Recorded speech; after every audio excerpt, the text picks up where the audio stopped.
जोहार, नमस्कार। बीच बहस में आज हम बात करेंगे क्षेत्रीय परिषद और विकास से उसका जो ताल्लुक है उसके बारे में।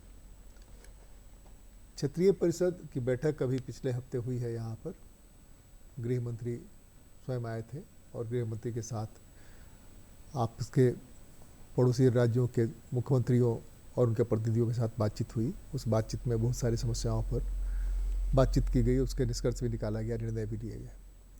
ये क्षेत्रीय परिषद क्या है, इनके बैठकों से विकास का, राज्य के विकास का क्या संबंध है, इस पर हम बात करेंगे। कई सारे गंभीर मुद्दे थे जिसमें जल बंटवारा भी था, उस पर भी हम बात करेंगे।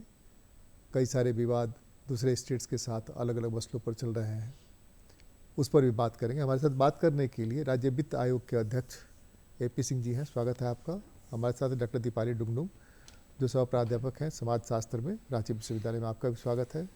हमारे साथ हैं डॉक्टर देवव्रत सिंह जो अध्यक्ष हैं मासकॉम विभाग केंद्रीय विश्वविद्यालय झारखंड के, और वरिष्ठ पत्रकार हैं फैसल अनुराग जी। सबका स्वागत, सबको नमस्कार, सबको जोहार।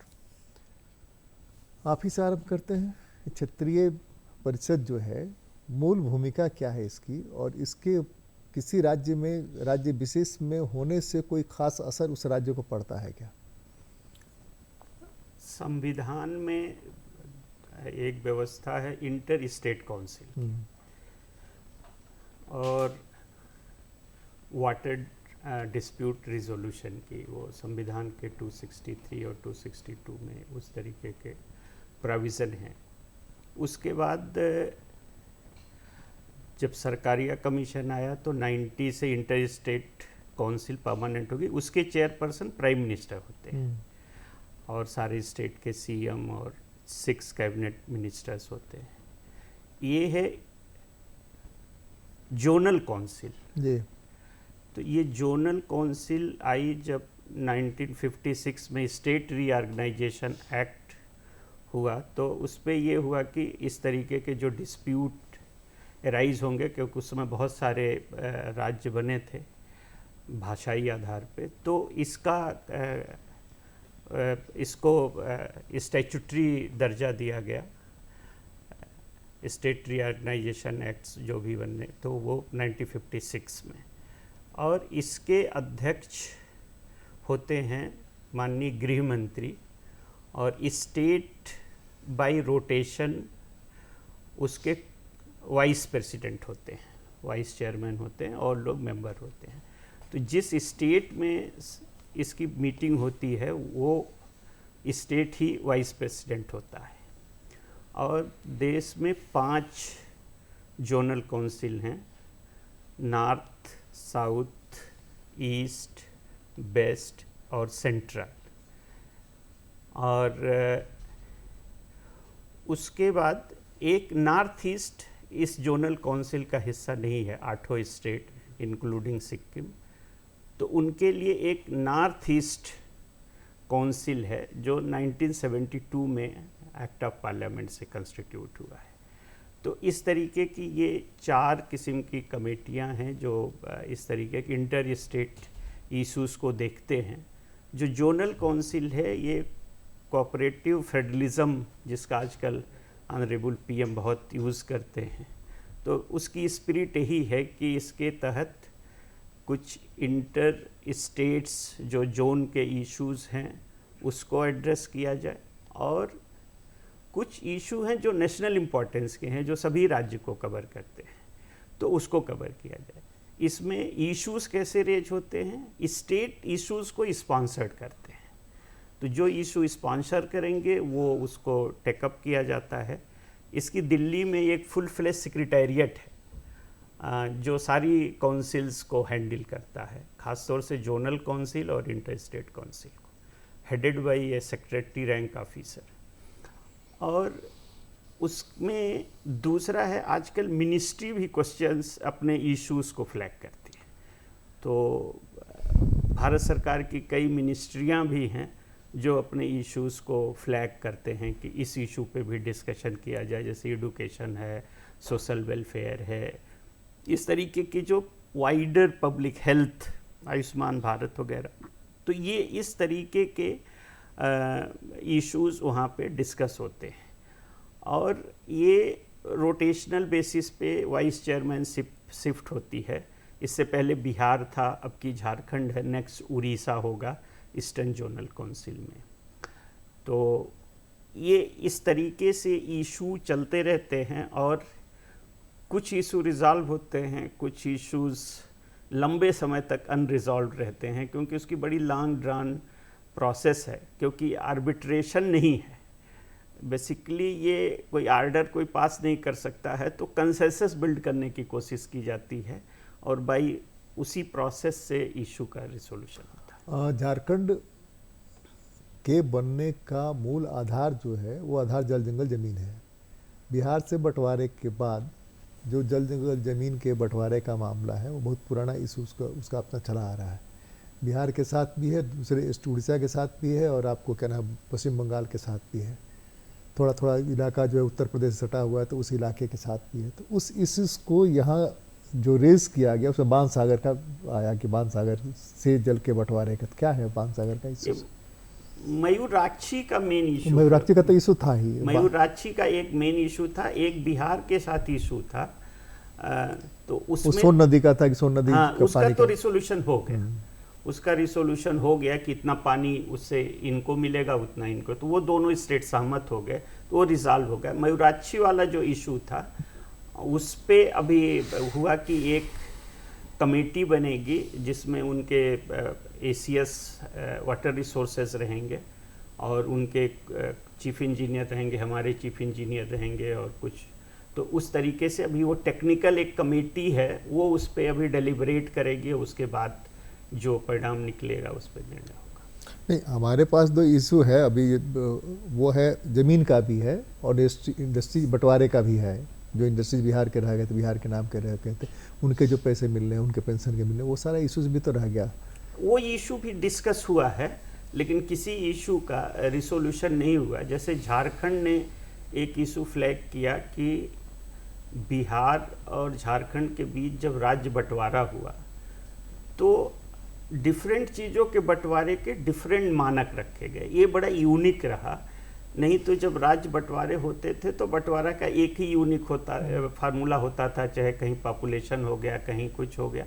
लेकिन यहाँ पे कर्मियों के बंटवारे में कैडर स्ट्रेंथ को 2/3 1/3 किया गया।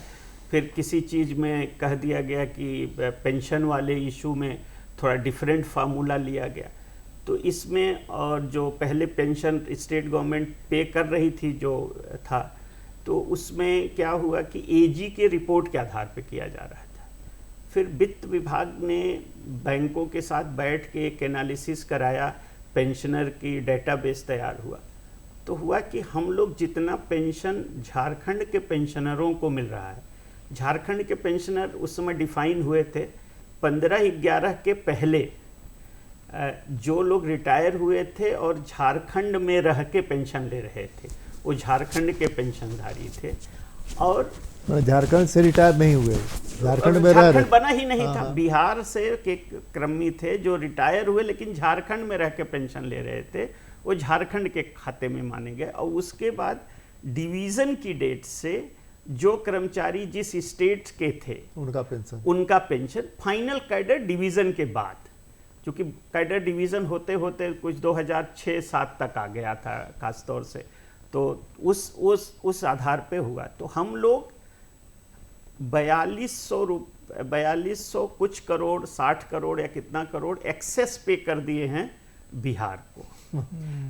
और वो जो है अब हम लोग कह रहे हैं कि आप वापस करिए। तो वो एक डिस्प्यूट चल रहा है होम मिनिस्ट्री। अब एक जज की अध्यक्षता में एक आर्बिट्रेशन बना है, अब देखिए उसका अवार्ड क्या आता है। तो ये डॉक्टर दीपाली डुगडुग, आप क्या एक्सपेक्ट कर रही थी परिषद से? परिषद की जो मीटिंग हो रही थी, जो नहीं मिला और आपको लगता है कि ये इश्यूज भी उठना चाहिए था? पहली चीज़ तो है कि जैसे विस्तार से पी सिंह सर ने बताया कि जो जोनल काउंसिल हैं उनका रोल क्या होता है, उनको किस तरह से वो कर सकते हैं काम। मतलब इनफैक्ट अभी जब गृह मंत्री जी ने कहा भी कि जो एक विजन जिसके साथ 1956 में जब बनाया गया था ये जोनल काउंसिल्स, तो उनका बस एक एडवाइजरी ही रोल था।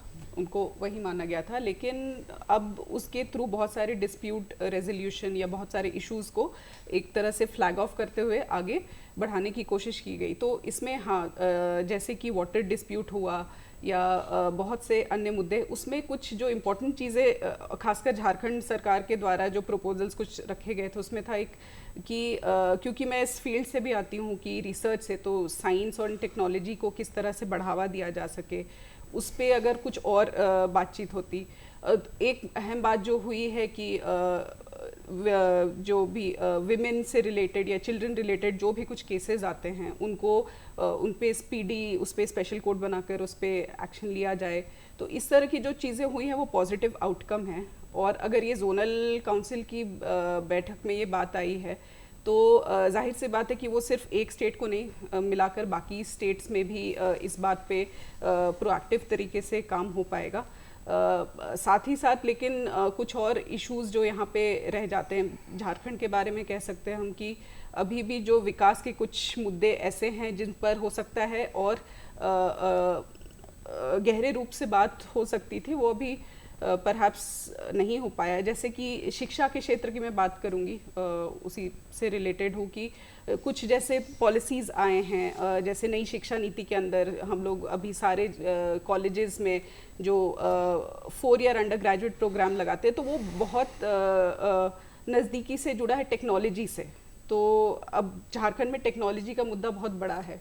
बहुत से ऐसे कॉलेजेस हैं, स्कूल्स हैं जहाँ पे ये एक्सेस नहीं है। तो कि इन सब बातों पे भी अगर और थोड़ी बातचीत हो पाती तो शायद और अच्छा रहता। लेकिन हाँ, मुद्दे बहुत सारे हैं बट नहीं, हमको लगता है कि यहाँ जो इंडिजिनस इश्यूज हैं जिसको सबसे ज़्यादा रेज किया जाना चाहिए था, फैसल बताएंगे उस पर ज़्यादा बढ़िया से बताएंगे, तो वो हमको लगता है कहीं ना कहीं छूट गया, जिस पर सबसे ज़्यादा बातचीत हो सकती है।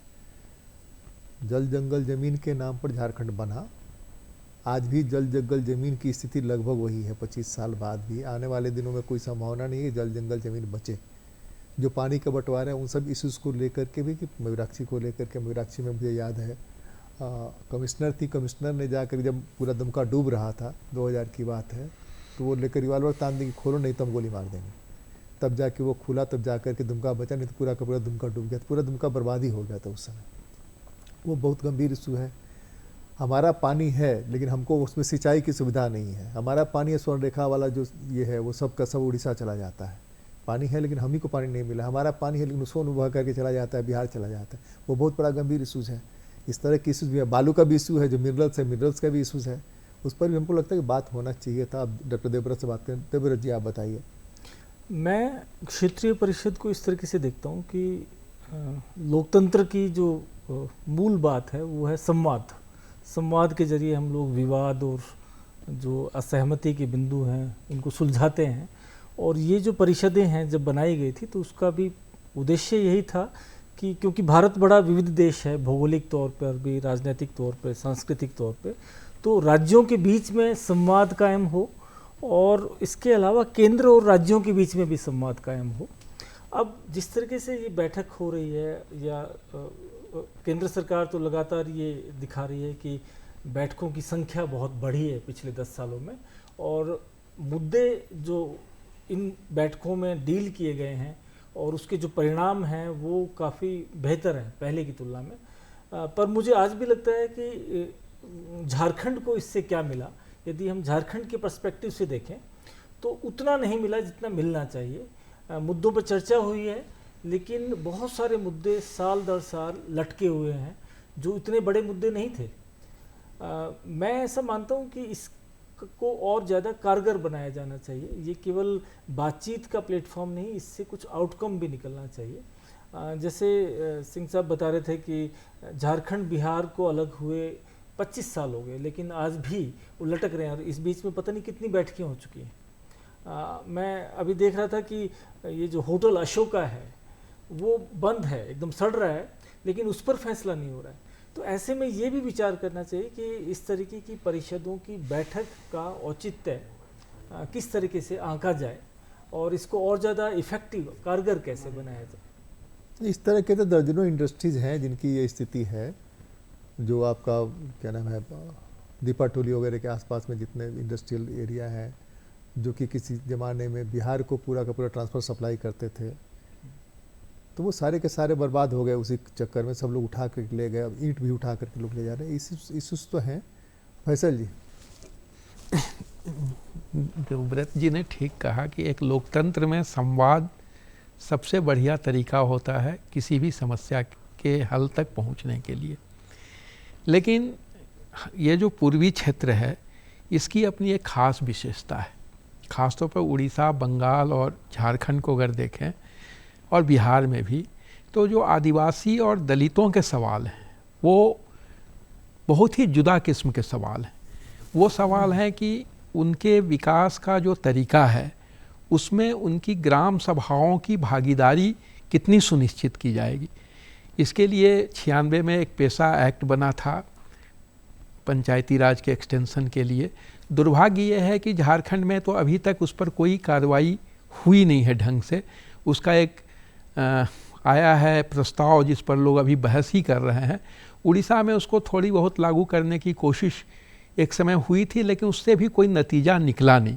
तो कुल मिलाकर अगर हम देखें तो अगर ये, जैसा कि सिंह साहब ने कहा कि देश के विकास की पूरी अवधारणा में ग्रामीण भागीदारी सुनिश्चित करने के लिए ज़रूरी है कि इस ढंग से संवाद को व्यापक बनाया जाए, और जो बजट की राशि है उसके खर्च के तरीके में भी आम लोगों की कितनी भागीदारी सुनिश्चित की जा सकती है, उनके प्रतिनिधियों की, इसकी एक अपनी अहमियत है।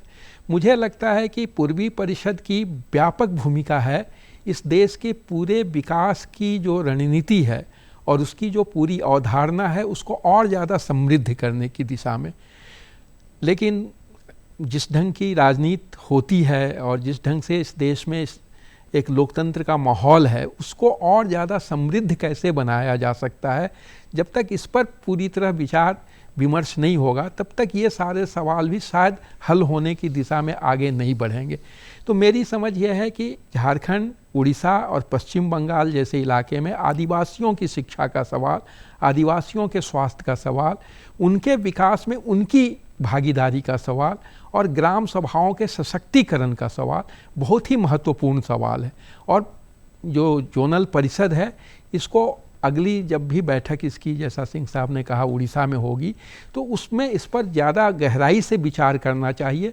और जो सिविल सोसाइटी और इस ढंग के विषयों पर काम करने वाले लोग पिछले 30, 35, 40 सालों में बहुत तरह का विचार प्रकट करते रहे हैं विकास की पूरी अवधारणा को लेकर, उस पर भी विचार करने की ज़रूरत है।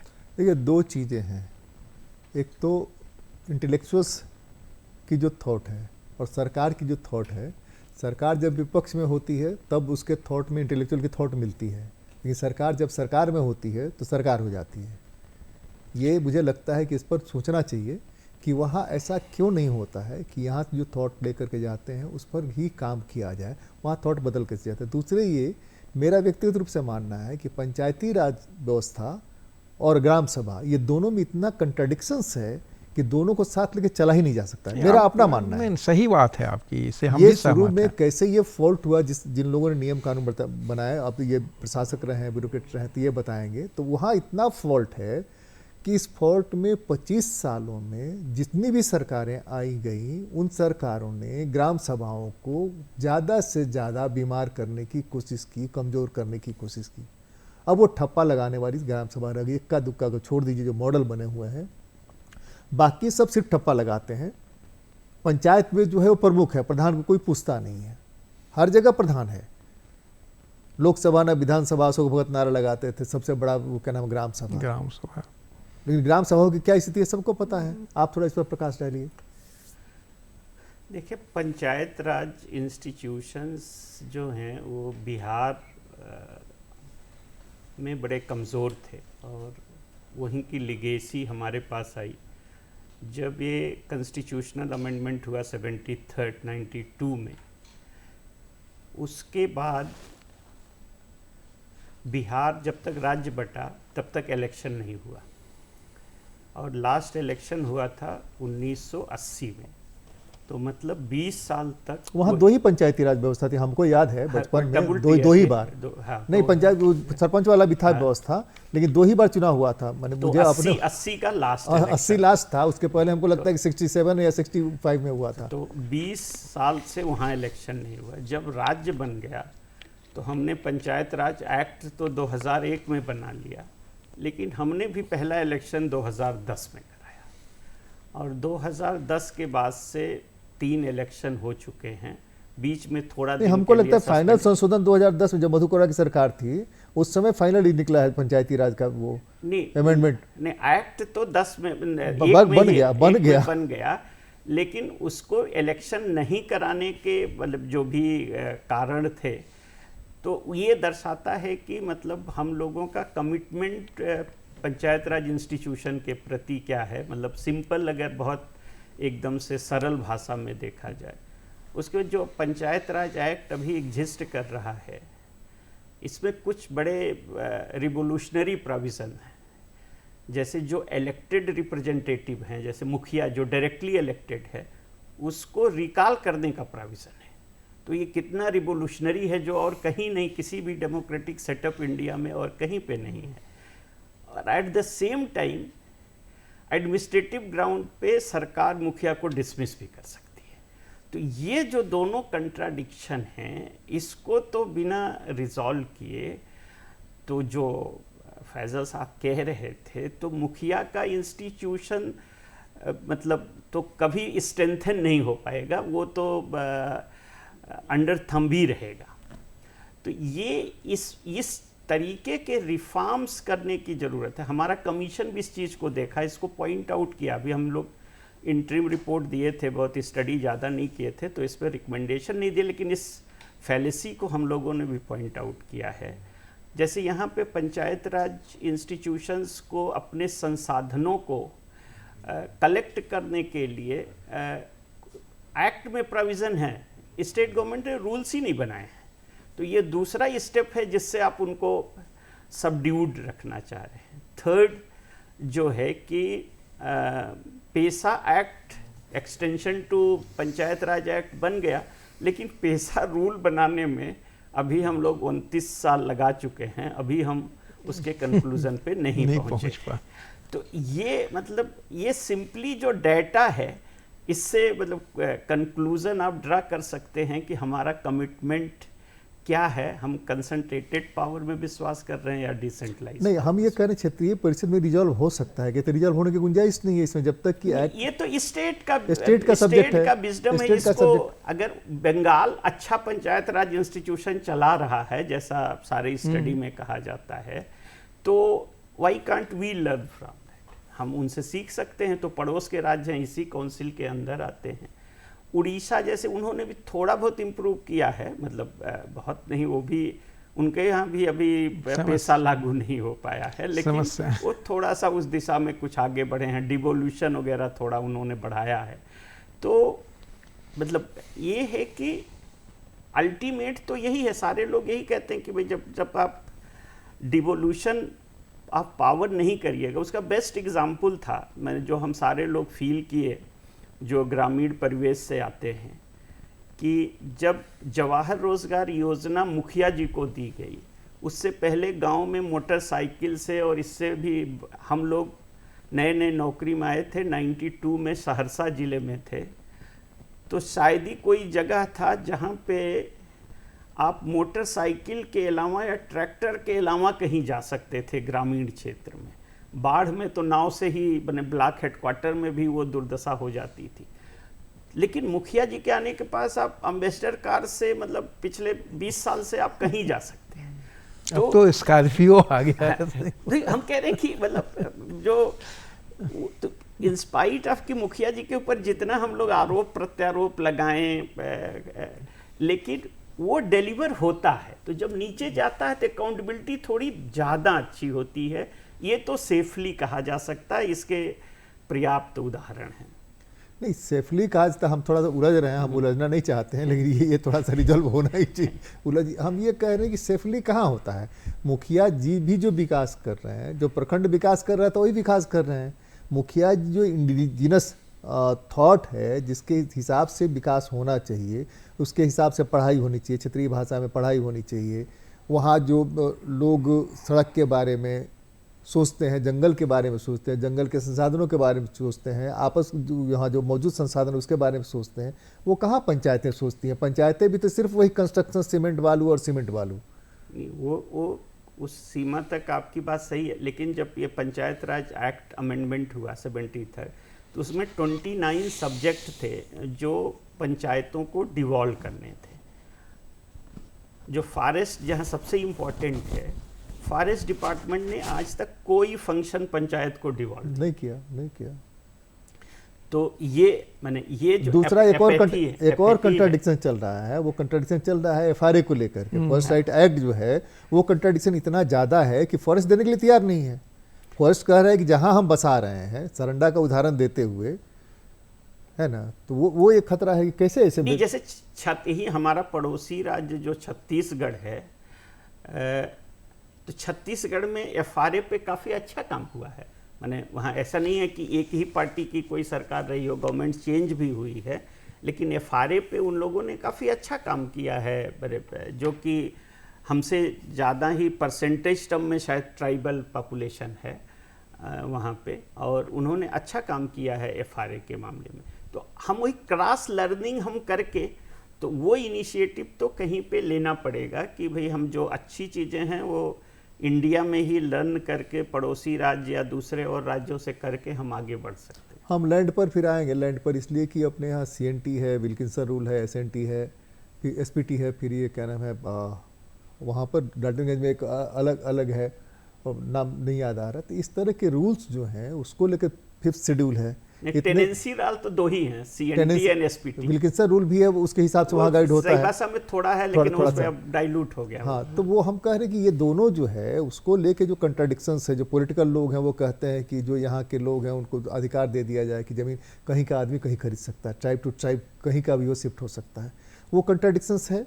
अब कहाँ सिद्धू कानून वो क्या नाम है के समय ये बना, क्यों बना, उस पर कोई बात ही नहीं करता है। बिरसा मुंडा के समय क्यों बना, बनाने की जरूरत क्या पड़ी, क्या हम एक परिवार को राजा बनाना चाहते हैं, ये सारे कंट्राडिक्शन इस पर बात करेंगे। लेकिन हम मूल रूप से इस पर बात करें कि लैंड भी एक प्रॉब्लम है अपने यहाँ, इस पर भी बात होना चाहिए कि जो सीएनटी एसपीटी है उसको कैसे लागू किया जाए। लेकिन जो पानी का मामला है, पानी के मामले, जो सोन का पानी का मामला है, या उड़ीसा में स्वर्णरेखा का मामला है, या पश्चिम बंगाल में मयूराक्षी का मामला है, उसमें क्या कुछ क्लियर हुआ?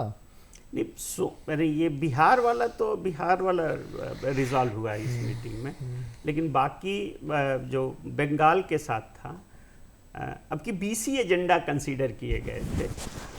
एक दिन की मीटिंग में कितना ज़्यादा? तो 20 एजेंडा ही था, तो बाकी एजेंडा में शायद बाकी इश्यूज, बिहार के में 27 एजेंडा था, यहाँ पे 20 एजेंडा ही डिस्कस किए गए थे। और उसमें स्पॉन्सर्ड एजेंडा जैसे होम मिनिस्ट्री के ही 4-5 एजेंडा थे, जैसे पास्को एक्ट था, बीएनएस था, इस सब पे भी काफ़ी एजेंडा थे होम मिनिस्ट्री के। फिर women and child welfare ministry के जो स्टंटिंग है और माल न्यूट्रिशन है विमेन में, वो एजेंडा था। इलेक्ट्रिसिटी का एक एजेंडा था, पावर मिनिस्ट्री का एजेंडा था कि किस तरीके से सबको घरों तक बिजली, 24 घंटे बिजली, और रिडक्शन जो टीएनडी लॉस जिसे कहते हैं।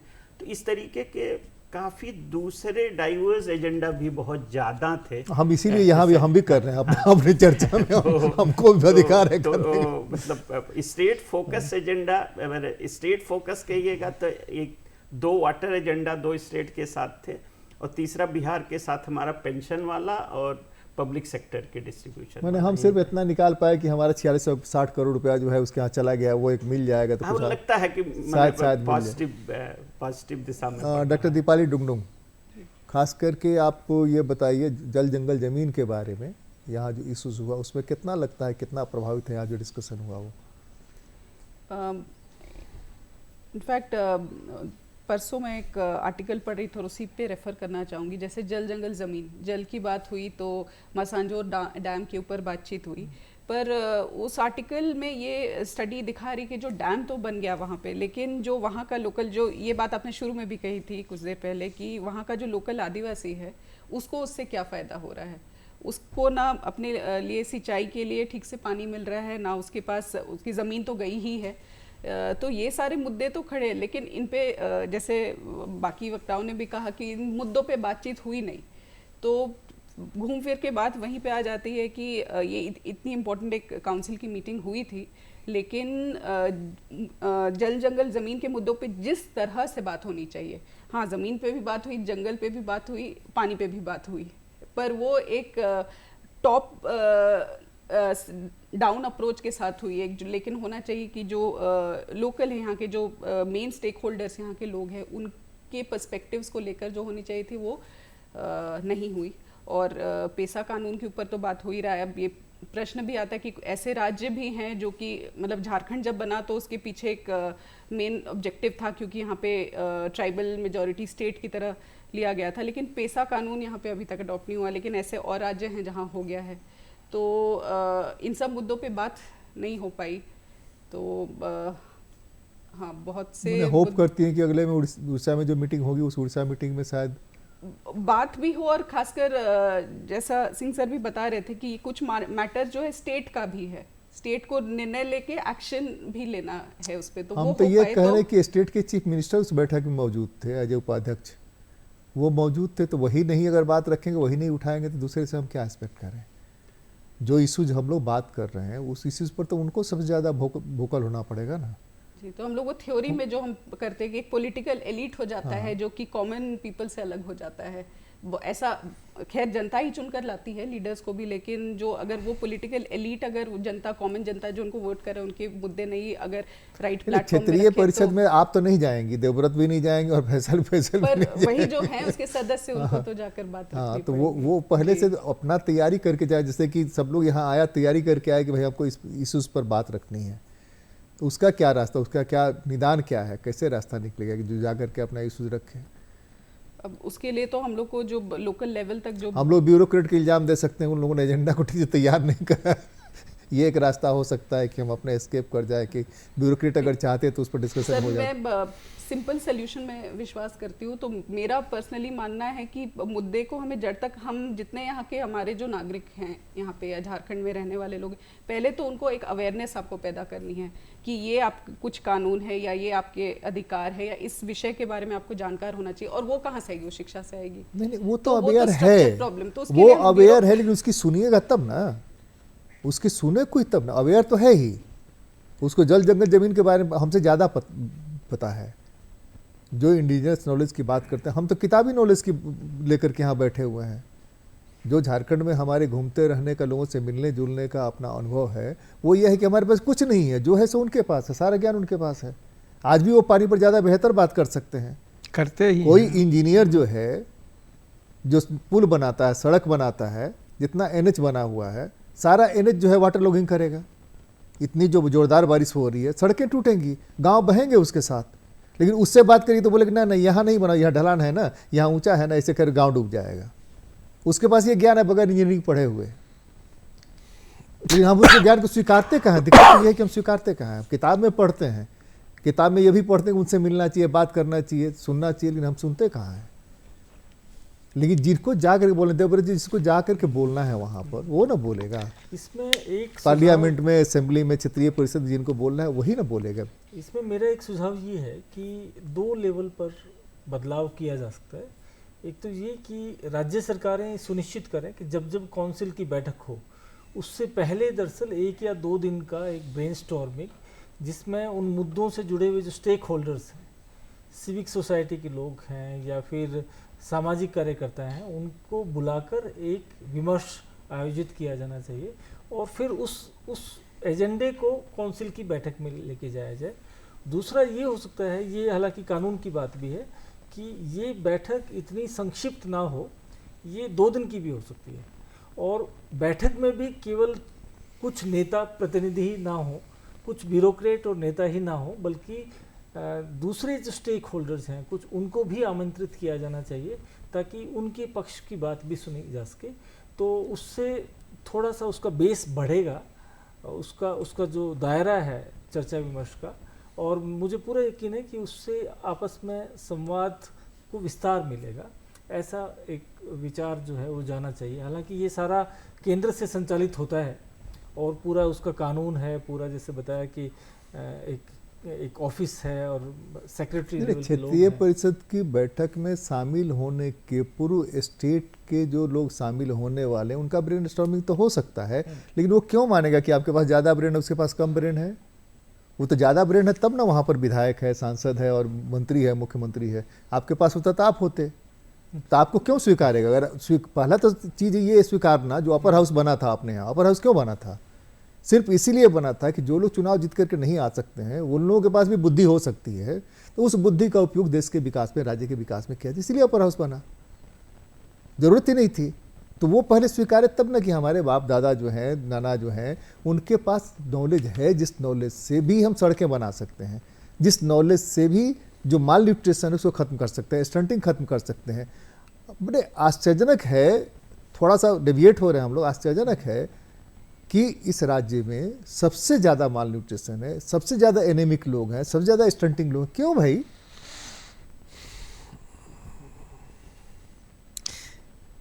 फैसल जी, देखिए, जो आप बात बोल रहे हैं उसको थोड़ा व्यापक परिप्रेक्ष्य में देखने की ज़रूरत है। मूल सवाल अवधारणा का है कि एक तो पूरी राजनीतिक अवधारणा जो हमारे समाज की है वो केंद्रित हो गई, जैसा कि सिंह साहब भी बोल रहे थे प्रक्रांतर से कि विकेंद्रीकरण करने में भरोसा लोगों का नहीं रह गया है, ऐसा साफ दिखाई दे रहा है। और ये संकेंद्रण जो हो रहा है सत्ता का, ये पिछले कुछ एक वर्षों में, कुछ दशकों से बहुत तेज़ी से हो रहा है। इसके इंटरनेशनल, नेशनल भी कारण हैं और बहुत सारी चीज़ें हैं। लेकिन कुल मिलाकर जो भारत में जो संघवाद है, फेडरलिज्म है, इसको अगर सार्थक बनाना है तो जो देवव्रत जी बोल रहे हैं कि इसमें आम लोगों की भागीदारी भी बढ़ानी पड़ेगी। और केंद्र सरकार को सोचना चाहिए कि 1956 का जो कानून बना था, सिंह साहब भी बोल रहे थे, उसमें रिफॉर्म इस समय एक ज़रूरी है। और वो रिफॉर्म यह होना चाहिए कि पूरे जो पिछड़े हुए राज्य देश में रह गए हैं, जिसमें पूर्वी क्षेत्र बहुत ही पिछड़ा हुआ है, इसके विकास के लिए राज्यों के बीच सहयोग और सहकार का बिल्कुल एक अलग तरीका कैसे विकसित किया जाए, इस पर जो आम लोगों की राय है, जो आप बोल रहे हैं, जो जनता की राय है। गांव में बहुत सारे ऐसे जन बुद्धिजीवी हैं जिनकी पढ़ाई लिखाई नहीं है, लेकिन वो अपनी खेती को, अपने विकास के तरीके को, अपने को पौष्टिक बनाने के तरीके को ज़्यादा बेहतर समझते हैं। वो स्वास्थ्य को भी ज़्यादा बेहतर तरीके से समझते हैं और सदियों से उसका तरीका वो निकाल कर रखे हुए हैं, जो हल भी करते हैं। तो इन सब चीज़ों को हम कैसे जोड़कर एक पूरे अवधारणा को बदलें और नए सिरे से राज्य अपने लोगों के साथ संवाद करें और फिर राज्यों के साथ संवाद करें और फिर केंद्र और राज्यों के बीच संवाद हो, इसकी एक पूरी नई प्रक्रिया की ज़रूरत है। क्योंकि हम 21वीं शताब्दी के अब 25 साल भी बीत चुके हैं और हमको दुनिया में बहुत सारी चुनौती, हम चीन के बराबर होना चाहते हैं, हम अमेरिका से के बराबर होना चाहते हैं, हम एक विश्व शक्ति बनना चाहते हैं।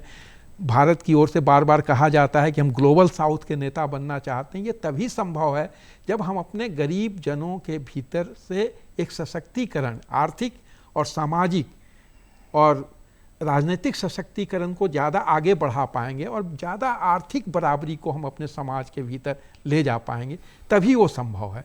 तो इसके लिए हमको पूरे अवधारणा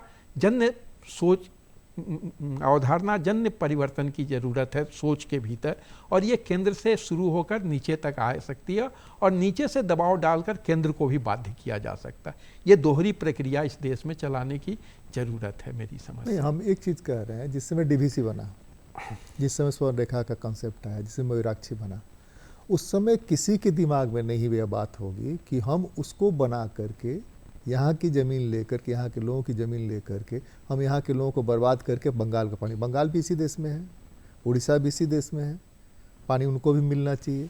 वहाँ से पानी की व्यवस्था नहीं तो यहाँ से पानी जाना चाहिए, जैसे कि हम अपने पड़ोसी के साथ करते हैं कि उसके पास खाने का नहीं है तो हम अपना खाने का प्रबंध करते हैं। तो इसमें संतुलन कहीं ना कहीं बिगड़ा। शुरू में ही वो संतुलन बराबर का रहता कि यहाँ के लोगों का भी ख्याल रखा जाता, यहाँ के लोगों की भी बात सुनी जाती डीवीसी बनने से लेकर के सारी चीज़ों पर। तब हमको लगता है कि उस समय जो क्षेत्रीय परिषद हुआ करती थी उसमें अगर ये बात हुई होती तो शायद यह गड़बड़ी जो आज हम 50 साल बाद भी रिजॉल्व नहीं कर पा रहे, रिजॉल्व कर पाने की स्थिति में नहीं है, एक का दुका रिजॉल्व भी कर लेते हैं, तो ये 50 साल तक हमको ढूंढने की जरूरत नहीं पड़ेगी। मुझे ऐसा लगता है। क्या शिक्षा आप? देखिए, ईस्टर्न जोन जो कहा गया कि ये तो सही में कि अभी देश के सबसे गरीब राज्यों में है, पर कैपिटा इनकम सबसे बॉटम पे बिहार है और 3rd नंबर पे हम लोग हैं, तो 4 में 2 राज्यों की ये दशा है। नॉर्थ ईस्ट में जैसे अभी बहुत से काम हो रहे हैं, नॉर्थ ईस्ट में इंफ्रास्ट्रक्चर बहुत तेज़ी से, लिटरेसी लगभग 100% के करीब पहुंच रही है। तो अगर नॉर्थ ईस्ट इतना तेजी से इम्प्रूव हो सकता है तो हम लोग भी हमारे से ज़्यादा दुरू है वहाँ। हाँ, वही कह रहे हैं। झारखंड की तुलना में अगर देखें, बिहार की तुलना में ज़्यादा दुरू है वहाँ जाना आना। पिछले कुछ समय में वहाँ पे काफ़ी काम हुआ, मतलब इंफ्रास्ट्रक्चर का और सोशियो इकोनॉमिक डेवलपमेंट का। और यहाँ पे एक समय ग्रीन रिवॉल्यूशन 2 की बात चली थी कि वो ईस्टर्न जोन के लिए ग्रीन रिवॉल्यूशन 2 किया जाए। अभी भी पल्सेस और आयल सीड पे मिशंस चल रहे हैं, जिसमें जैसे झारखंड उसको बहुत अच्छा से यूटिलाइज कर सकता है। तो ये जो मोटे अनाज पर भी मोटे अनाज पे अभी उड़ीसा ने एक प्रेजेंटेशन दिया था मोटे अनाज पे कि वो कैसे उसको इंटीग्रेट कर रहे हैं, और वर्ल्ड फूड प्रोग्राम और WHO सबको इंगेज किए हैं, इंटरनेशनल बॉडीज़ को, और एक बहुत इंटीग्रेटेड अप्रोच लेके चल रहे हैं। जैसे बिहार, एक जो हम लोगों के इशू हैं, बिहार ने एक जल जीवन हरियाली मिशन करके चलाया नीतीश कुमार जी ने, और उसका काफ़ी पॉजिटिव इम्पैक्ट, वो सक्सेस स्टोरी उन लोगों ने शेयर की थी, और उनके करीब गवर्नमेंट के 15-16 विभाग उसमें इंटीग्रेट हुए। तो हमको लगता है कि उस तरीके का कोई एक कंपोजिट अभियान की, इंस्टेड ऑफ कि डिपार्टमेंटलाइज्ड डेवलपमेंट के बारे में सोचा जाए, एक इंटीग्रेटेड डेवलपमेंट जहाँ पे सारे डिपार्टमेंट के रिसोर्सेज को पूल किया जाए, हाईएस्ट लेवल पे CM या काउंसिल ऑफ मिनिस्टर्स उसको क्वार्टरली या 6 मंथली वो उसको देखें, और नीचे लेवल पे एग्जीक्यूटिव कमेटी, चीफ सेक्रेटरी या डेवलपमेंट कमिश्नर, ताकि वो डिपार्टमेंट रियली एक साथ आएँ और चीज़ों को करें। तो हमको लगता है ये चीज़ें रिजॉल्व की जा सकती हैं, और बहुत सारे राज्य किए। उड़ीसा पहले पॉवर्टी में बॉटम पे था, उन्होंने पिछले 10-15 साल में हम लोगों को पीछे छोड़ के वो बीच में पहुंच गए हैं, तो उन्होंने करके दिखाया। छत्तीसगढ़ की स्थिति हमको लगता है मध्य प्रदेश से बेटर है आज के दिन मोस्ट ऑफ इंडाइसेस पे, जबकि उनको सेपरेट हुए अभी 25 साल हुए हैं। तो इस तरीके का मतलब सिचुएशन को एफर्ट करके इम्प्रूव किया गया। हम लोग भी बहुत इम्प्रूव किया, ऐसा नहीं है कि आज के 20 साल पहले जो सड़कों में तो हम इम्प्रूव कर गए हैं, बिल्डिंग्स में इम्प्रूव कर गए हैं, लेकिन तो सचमुच में लोग जहाँ पर दिक्कत में हैं उनके दिक्कत दूर करने में इम्प्रूव वही करेंगे। वो जब तक आप अब जैसे अब पैडी की खेती जो है टांड 2 पे भी पैडी हो रही है, अगर वहाँ हम पल्सेस या आयल सीड करें या मोटे अनाज करें तो उससे पैसा भी ज़्यादा मिलेगा, इन्वेस्टमेंट भी कम होगा, और झारखंड ऐसे ही रीजनेबल ऑर्गेनिक स्टेट है, तो हम ऑर्गेनिक स्टेट की तरफ वैसे पोर्शन में बढ़ सकते हैं, और फार्मर्स को बहुत फ़ायदा होगा। जब एक बार पैसा आने लगेगा तो उसका कैस्केडिंग इफेक्ट। लेकिन एग्रीकल्चर साइंटिस्ट इसके लिए तैयार नहीं है। कई बार हमारा डिस्कशन किए, वो मानते हैं कि नहीं, हमको जो भोजन की जरूरत है वो इससे नहीं पूरा हो पाएगा, बगैर कीटनाशक और फर्टिलाइजर का हो ही नहीं पाएगा। जो उनका मानना है वो मैं बता रहा हूँ। जो यहाँ के लोगों का मानना है कि हमारे जो ले लिए हो तुम वो लौटा दो, हमारे पल्सेज लौटा दो, हमारे आयल सीड लौटा दो।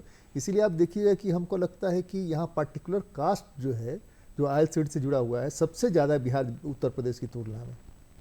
कभी हुआ करता तो होगा, इसलिए वो लोग आए, आकर के यहाँ पर काम किए, जहाँ जाइए वो लोग मिल जाएंगे।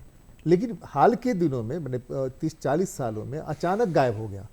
बहुत कम पल्सेज ये होता है, बहुत कम ये क्या नाम है वाइल्ड सीड होता है, बहुत कम मोटा अनाज होता है। अब मोटा अनाज आपको ऑनलाइन मिल जाएगा, लेकिन मोटा अनाज यहाँ किसी गांव में जाके खोज कर चलेगा, किसी गांव में नहीं मिलेगा। अभी गुमला ने कुछ अच्छा किया उस पे, गुमला में शुरू हुआ है वो हम ये कह एक चीज़ हम जोड़ना चाह रहे थे, क्या यह पॉसिबल है कि झारखंड की जो यूनिवर्सिटीज़ हैं, डिपार्टमेंट्स हैं, उनके बच्चों को इस तरह के काउंसिल्स या इस तरह कोई भी मीटिंग होने के पहले उनके बच्चों से कुछ सैंपल डाटा सर्वे इकट्ठा करके उस पर कुछ पेपर तैयार करके, जो देवव्रत जी का था कि ब्रेन स्टॉर्मिंग का काम हो, लोगों को बताया जाए कि यहाँ पर जैसे कि आप बता रहे हैं गुमला का, तो गुमला एक एग्जाम्पल बना, ये काम यूनिवर्सिटी को कॉलेज को जोड़ कर कराया जाए, तो इस तरह से कुछ हो सकता है क्या? नहीं, एग्रीकल्चर डिपार्टमेंट जो है वो तो उसको इस पे काम करना चाहिए, किसी जोनल काउंसिल की कोई ज़रूरत नहीं है, वो तो इसीलिए बने हुए हैं। एग्रीकल्चर डिपार्टमेंट, सोशियोलॉजी डिपार्टमेंट, एंथ्रोपी, वही कह रहे हैं कि वो इंटीग्रेट करें और डिपार्टमेंट के साथ। लेकिन यहाँ कन्वर्जन ही नहीं है, कहीं किसी के साथ कन्वर्जन नहीं है। यूनिवर्सिटी के पार्टिकुलर 2-4 डिपार्टमेंट में भी कन्वर्जन नहीं है। अब इकोनॉमिक्स वाले से पूछिए टीचर के बारे में, सोशियोलॉजी के बारे में नहीं बताएंगे, एंथ्रोपोलॉजी के बारे में हमको तो नहीं पता है, देखिए ना उनसे पूछ लीजिएगा। तो ये नहीं होगा तो कन्वर्जन कैसे होगा? जैसे अभी झारखंड बनने के समय एकमात्र बिरसा एग्रीकल्चर यूनिवर्सिटी थी, आज के दिन भी एग्रीकल्चर यूनिवर्सिटी अकेली है, लेकिन कम से कम 7-8 college, veterinary college, horticulture college, teacher नहीं है वहाँ पर ना, दिक्कत ये वो एक प्रोसेस है, वो एक प्रोसेस है। क्यों प्रोसेस है? बिल्डिंग जब आप बना रहे हैं तो टीचर नहीं कैसे होगा? वो चैलेंज मेडिकल कॉलेज के साथ भी है, इसके साथ भी, IIT के साथ भी है। जो हम तो कह रहे रिटायर उठा लीजिए ना, टीचर को उठा के पढ़ाने के लिए भेज दियो, पढ़ा तो सकता है ना, और कुछ करे नहीं करे। वो एक चैलेंज है, लेकिन मतलब एक्सपेंशन हुआ उस दिशा में, तो इस तरीके से और ये सारी एक्टिविटी को पिकअप तो किया जा सकता है। इसके लिए कोई मतलब हमको नहीं लगता कि कोई बहुत मुश्किल है, बट एफर्ट किसी दिशा से तो होना चाहिए कि somebody has to do it। 2 teacher हैं अलग अलग अपने डिपार्टमेंट के, आप लोगों क्या कभी इस तरह की जो मीटिंग्स होती है, इस तरह की इश्यूज पर डिपार्टमेंट डिस्कशन होता है? दीपाली जी, कि हमको ये काम कराना चाहिए, हमारी भी जिम्मेवारी बनती है कि हम कुछ डाटा सर्वे करें। किसी ज़माने में LP विद्यार्थी डॉक्टर अकिंचन तक रहा, अकिंचन के बाद हमको लगता है कम्प्लीटली बंद हो गया, कहीं से कोई जाता नहीं है, पता चला कि फंडे नहीं मिलता है। मधुकर सर, आपने बहुत एक इम्पॉर्टेंट प्रश्न पूछा है जो थोड़ा सा मैं डाइग्रेस करूंगी, क्योंकि ये भी बताना चाहूँगी कि जब मैं खुद अपने स्टूडेंट डेज में मैं देखा करती थी कि जो पॉलिसी बनती थी या कुछ उस पर, तो बहुत सारे जो यूनिवर्सिटी के चाहे टीचर्स हो गए या प्रोफेसर्स हो गए, उनका रोल रहता था। लेकिन अब जो ये सिस्टम ही हो गया है कि आपको चाहे वो मतलब UGC ने रूल्स बना दिए कि आपको प्रमोशन के लिए इतने आर्टिकल लिखने हैं और आपको इतने ये कोर्स करने जाने हैं, तो जो टीचर्स भी है वो उसी में बंद कर रह जाते हैं। और खासकर जो आप कह भी रहे हैं कि कमी है टीचर्स की, जहाँ पे आपका एक फुल फ्लेजेड फैकल्टी 12 का डिपार्टमेंट होना चाहिए, वहाँ पे 3 फैकल्टी डिपार्टमेंट चला रहे, एक कॉलेज में 1 टीचर भी हैं। तो और वो ऐसे जगह पे है जहाँ से वो डेटा आना चाहिए जिसके बेसिस पे काउंसिल में बैठ के डिस्कशन होनी चाहिए। तो जब वहाँ के लोग, और जब अभी एडवांसमेंट भी हो रहा है, तो लातेहार कॉलेज में 3 टीचर हैं,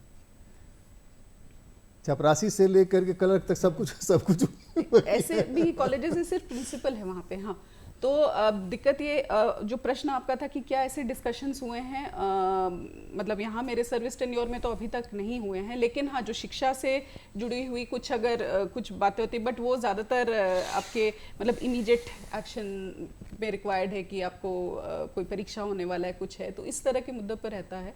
पर बिल्कुल ये डिपार्टमेंट्स को इंटीग्रेट करना चाहिए, और जैसा आपने ही कहा कि रिसर्च कुछ करे, डिपार्टमेंट्स करे, अपना शोध करे, और वो डेटा, क्योंकि कोई भी प्रपोजल हम डाल दें तो वो बिना डेटा के बैक किए होना नहीं चाहिए, तभी तो हम करेक्ट दिशा में मूव इसीलिए डाटा के मास्टर को ले आए यहाँ पर। इतनी मोटी किताब इन्होंने निकाली, लेकिन वो किताब पढ़ेगा कौन? 2-4-10 लोगों को छोड़ करके पढ़ेगा कौन? कुछ अर्थशास्त्री पढ़ लें, कुछ पत्रकार पढ़ लें तो हो जाएगा क्या, कि उतनी मोटी किताब जो है क्या पलटे क्या नहीं पलटे। ये मधुकर जी, राष्ट्रीय शिक्षा नीति है जो, उसका बड़ा जोर है इस बात पे कि जो उच्च शिक्षा संस्थान हैं वो स्थानीय ज़रूरतों से जुड़ें और उन पर वो शोध भी करें और उन ज़रूरतों को कैसे पूरा किया जाए, ये जिम्मेदारी शिक्षकों पर डाली गई है। कल ही हमारे यहाँ एक बड़ी महत्वपूर्ण बैठक थी, मिनिस्ट्री ऑफ एजुकेशन से कुछ अधिकारी आए थे, तो बातचीत चलते चलते उन्होंने यही पूछा कि आप ये बताइए कि आपके कितने रिसर्च प्रोजेक्ट जो हैं वो झारखंड के बारे में हैं, या झारखंड सरकार से आपका क्या नाता है, किस तरीके का। तो शिक्षकों का अपना पक्ष है कि स्टेट गवर्नमेंट हम लोगों को उस तरीके से जगह नहीं दे रही है या हमें रिकॉग्नाइज नहीं कर रही। तो उन्होंने भी कहा कि हो सकता है ये तो आप पर भी क्वेश्चन है कि आप पर क्यों विश्वास नहीं है सरकार का। तो ये 2 तरफा मामला है कि दोनों के बीच में संवाद और सहयोग कैसे बने। मैं एकदम इस बात का समर्थक हूँ कि शिक्षकों को केवल अपनी नौकरी या अपना एक टापू बना के उस पर नहीं रहना चाहिए। उनकी जवाबदेही है जहां वो काम करते हैं। और झारखंड केंद्रीय विश्वविद्यालय को स्थापित इसलिए किया गया था कि वो झारखंड की सरजमीन पर यहाँ की ज़रूरतों के हिसाब से शोध करे, क्योंकि केंद्रीय विश्वविद्यालय में शोध की ज़्यादा चर्चा होती है राज्य विश्वविद्यालयों की तुलना में। तो मेजर रिसर्च प्रोजेक्ट हैं, कुछ माइनर रिसर्च प्रोजेक्ट हैं जो यूजीसी और आईसीएसएसआर से फंडिंग होती है, तो वो प्रोजेक्ट भी झारखंड के बारे में हैं। तो कुछ प्रोजेक्ट हैं, लेकिन मुझे बड़ा हैरानी होती है कि राज्य सरकार के साथ उस तरीके का नाता नहीं है। मुझे लगता है कि झारखंड सरकार को भी कुछ रिसर्च प्रोजेक्ट फंड करने चाहिए। अलग अलग मिनिस्ट्रीज़ हैं जो उनको, वो चाहे रांची विश्वविद्यालय है या दूसरा विश्वविद्यालय है, केंद्रीय विश्वविद्यालय है, उनके प्रोफेसर्स को बुलाना चाहिए समय समय पर और कुछ रिसर्च स्टडीज़ उनको कमीशन करनी चाहिए। तो वो एक नाता बनेगा, एक दूसरे को समझेंगे और उससे बड़ा लाभ मिलेगा। मुझे लगता है पॉलिसी डिसीजन मेकिंग में अकादमिक लोगों की भी भूमिका है। हम आलोचना कर सकते हैं, लेकिन बहुत अच्छे लोग भी हैं जिनका बड़ा अच्छा काम है और वो राज्य को देना भी चाहते हैं। मतलब वो चाहते हैं कि उनकी पढ़ाई लिखाई का लाभ जो है वो राज्य को मिले और डिसीजन मेकिंग में उसका लाभ हो। तो ये ब्यूरोक्रेसी को भी सोचना पड़ेगा इस बात को। नहीं, हम कह रहे हैं कि सेंट्रल यूनिवर्सिटी इतने दिनों से है, सेंट्रल यूनिवर्सिटी से कोई भी जिम्मेदार व्यक्ति स्टेट गवर्नमेंट के सीएमसी या सेक्रेटरी से मिलने गया क्या? उन्होंने उसको ये कहना कॉग्निजेंस लिया, बातचीत की कि नहीं की? ये एक इशू है। हमारे जो हमारा समय खत्म हो रहा है, हम तो कंक्लूड करेंगे। हम सिर्फ छोड़ दे रहे हैं कि अकेले गवर्नमेंट की जिम्मेदारी नहीं बनती है, यूनिवर्सिटी की भी जिम्मेदारी बनती है कि हम जाएं और जा करके वहाँ बताएं। और यूनिवर्सिटी के पास जो फंड है अपने से कुछ काम करें ना, कुछ सर्वे करके कुछ रिपोर्ट तो लिया है ना। साहिबगंज का रिपोर्ट हो या दुमका का रिपोर्ट हो या पलामू का हो या रांची का ही हो। रांची में भी जो स्थिति है, स्लम्स में चले जाइए, क्या खराब स्थिति है, स्टंटिंग से लेकर के और वो क्या नाम है माल न्यूट्रिशन और ये क्या नाम है एनेमिक होने की, उस पर भी काम हो सकता है। आसपास में आप काम करते हैं, मनातू में काम कर सकते हैं, चेरी में काम कर सकते हैं, बहुत सारा जगह है आसपास। तो वो जा रहे हैं। फैसल जी, आपके बाद यहाँ से कंक्लूड करेंगे।